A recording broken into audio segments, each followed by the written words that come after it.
Avant de commencer, abonne-toi, active la cloche et reste jusqu'à la fin. Ça soutient la chaîne et c'est motivant.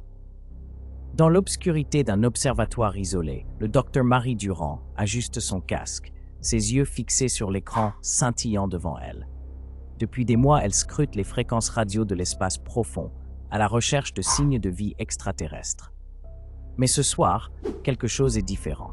Un frisson parcourt son échine alors qu'elle remarque une anomalie dans les données. Entre les pics et les vallées des ondes radio habituelles, il y a des espaces, des vides parfaits, trop parfaits. Marie se penche en avant, intriguée. Ces silences ne ressemblent à rien de ce qu'elle a vu auparavant.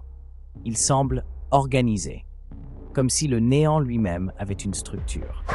Les jours passent et Marie devient obsédée par ces espaces vides. Elle passe des heures à les analyser, à chercher des motifs.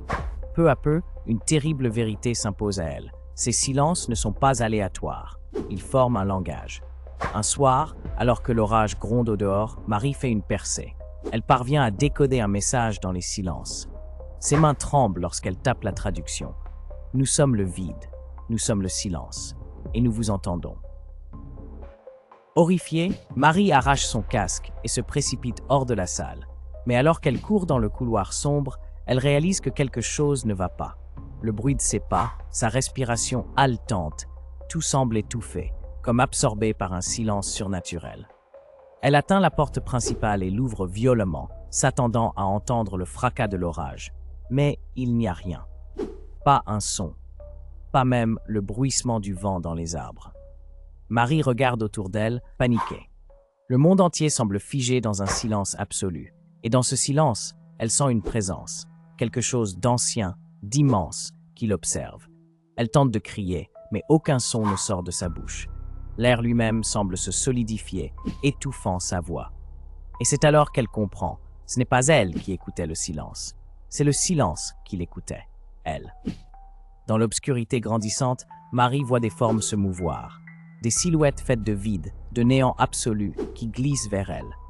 Elle veut courir, mais ses jambes refusent de bouger. Le silence l'enveloppe, pénètre dans son esprit. « Nous sommes là depuis toujours », murmure une voix dans sa tête. Dans les espaces entre les étoiles, dans les pauses entre les mots. Nous sommes le silence primordial et nous avons faim.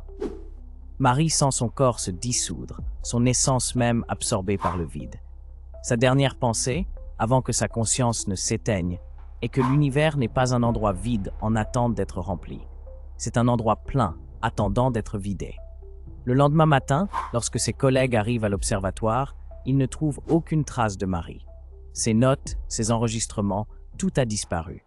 Il ne reste qu'un écran d'ordinateur allumé, affichant un message énigmatique. Le silence parle. Écoutez à vos risques et périls. Pendant des semaines, les autorités cherchent Marie, en vain. L'affaire est finalement classée, un mystère de plus dans les annales de la science. Mais parfois, la nuit, lorsque le monde s'endort et que le silence règne, on peut entendre un murmure lointain dans les fréquences radio. Un chuchotement qui dit « Nous sommes là, nous attendons, et bientôt, vous nous rejoindrez tous dans le silence éternel. » Et dans l'immensité de l'espace, entre les étoiles scintillantes, le vide sourit, patient et affamé, attendant le jour où il engloutira toute chose dans son étreinte silencieuse.